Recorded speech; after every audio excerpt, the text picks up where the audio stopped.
Well, it is time for Monday Motivation. Carol Mendoza, our resident transformational leadership coach, is here today to talk about a big one, confidence. So, Carol, we want to welcome you back. We've missed you. Thank you. Yes, throughout the week. We love having you on Monday, but throughout the week, I'm like, where's Carol? I need some backup.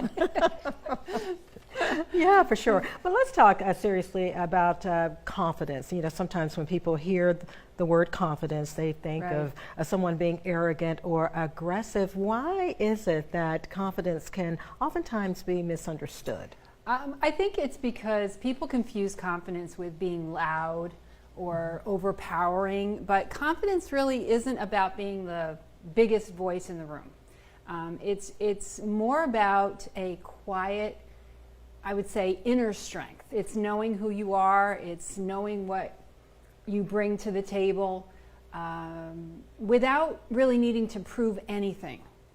I think that's more of what confidence is. Well, how can we build a healthy confidence, if there's such a thing? Actually, I think there is. There is. You know, because life sometimes knocks us down, and we have to get back up, but do it with confidence. Absolutely. It's much like building a muscle, right? You can't do that overnight. You build your strength over time, working those little muscles and building and growing little by little. So confidence is really the same way. And I think I would think of it as three simple ways to do that.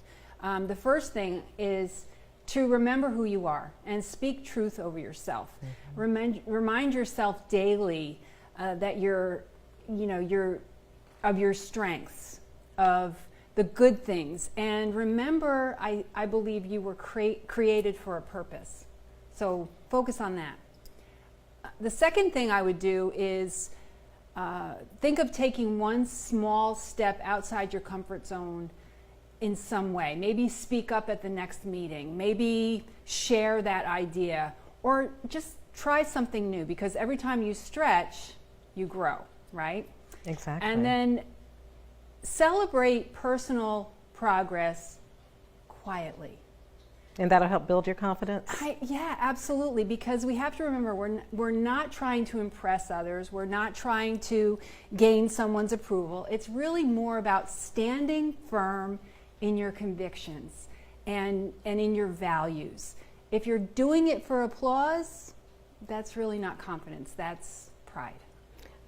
It certainly is pride. Well, Carol, oftentimes, and we've both seen this, someone walks into a room, they may take over the conversation, and they may want to be the person who's the loudest in the room, but honestly, that is not what confidence looks like, and it's not what confidence should feel like either. No, absolutely not. If someone feels the need to overtake a room, and they're often doing that for applause. And as I said before, that's more about pride. That's not confidence. So I think a lot of us have been taught, even without realizing it, that confidence is loud and flashy. But real confidence, if you're paying attention, is that person that shows up with presence, shows up not for their performance, but shows up with convictions. They're steady. And they know who they are. I think that's the most important thing.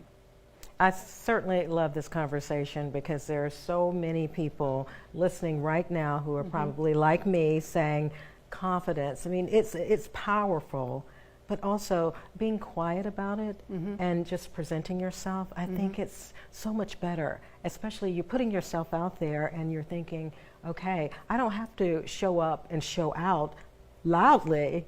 I can do it very quietly in my space. That's right. And I think we need to change our perception of what confidence is. Take a little bit more time to look around the room and look and see who really is demonstrating some confidence. And I bet you it could be the quietest person in the room. Absolutely. Thank you so much. And what confidence will you be wearing tomorrow? All right, everybody, to see our previous Monday Motivation segment, simply go to WSAV.com/Monday Motivation.